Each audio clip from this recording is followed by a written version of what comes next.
त्यामुळे या खाती देशाच्या युद्धामुळे लातूरच्या शहरावर परिणाम झालेला आहे. गॅसचा तुटवडा निर्माण झालेला आहे. नाही, आता हा परिणाम लातूरमध्ये तर झालेलाच आहे, पण राज्यभरामध्ये आपल्याला दिसतोय. इराण, इस्रायल, अमेरिका हे जे काही युद्ध आता सुरू आहे, हे युद्ध सुरू होणार याची कल्पना कदाचित भारत सरकारला असावी, कारण त्यांच्या यंत्रणा आहेत, त्यांना ती माहिती प्राप्त असते. त्यामुळं त्यांनी काही वेळीच पर्यायी व्यवस्था केली नाही. म्हणजे गॅस आणि तेल आता इतर देशातनं सुद्धा आपल्याला पुरवठा होऊ शकतो जिथं युद्ध सुरू नाही आहे, पण तसं काही केल्याचं भारत सरकारकडनं दिसत नाही, कारण तुटवडा झालेला आहे. त्यामुळं आता सामान्य माणसं याच्यात भरडले जात आहेत आणि सरकारचं हे अपयश आहे. आज hotel, restaurant, tea stall, canteen, mess हे तर आता बंद होण्याच्या मार्गावर आहेत, कारण त्यांना कुकिंग गॅस, स्वयंपाकाचा गॅस हा आता उपलब्ध होत नाही आहे. जो आहे तो संपत चाललेला आहे आणि म्हणून ते सगळे अधांतरी आहेत.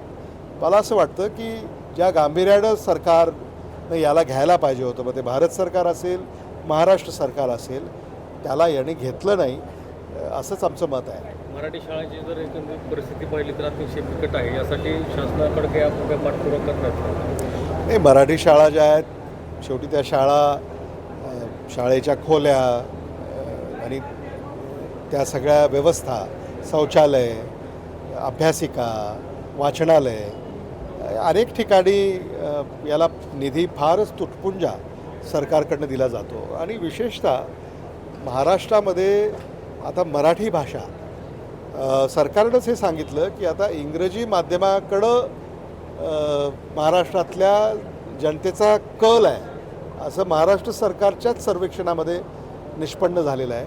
आणि म्हणून मराठी भाषाचं संवर्धन व्हावं म्हणून राज्यातल्या सगळ्या शाळांमध्ये मराठी भाषा ही सक्तीनं शिकवली जावी, ही शासनाची भूमिका आहे, पण अंमलबजावणी होत नाही.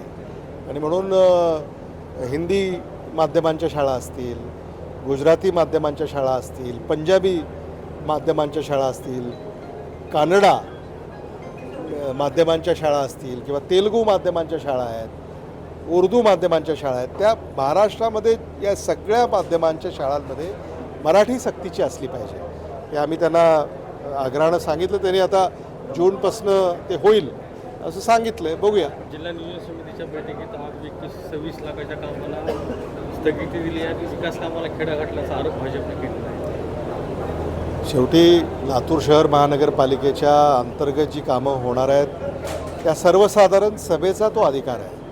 सर्वसाधारण सभेमध्ये समजा नगरसेवकांनी काही मतं मांडली असतील आणि त्या मतांचा सार या संदर्भामध्ये महापौरांनी काही निर्णय दिला असेल तर मला असं वाटतं की शहानिशा होईल आणि ती कामं आवश्यक आहेत का आणि जिथं आवश्यकता आहे तिथंच कामं मंजूर झाली आहेत का, निविदा प्रक्रिया पारदर्शक पद्धतीनं झालेल्या आहेत का, मग निविदा प्रक्रिया त्याच्यामध्ये काही अनियमितता झाली असं सांगण्यात येतं आहे नगरसेवकाकडनंच. त्यामुळं मला असं वाटतं की शेवटी लातूर शहरातले नागरिक यांना पारदर्शक कारभार हवा आहे, म्हणूनच तर काँग्रेस पक्षाला निवडून दिलं आहे. त्यामुळं कारभार हा पारदर्शकतेच्या दिशेनं नेण्याचा महापौरांचा प्रयत्न आहे. मला असं वाटतं की त्याला सगळ्यांनी साथ द्यायला पाहिजे.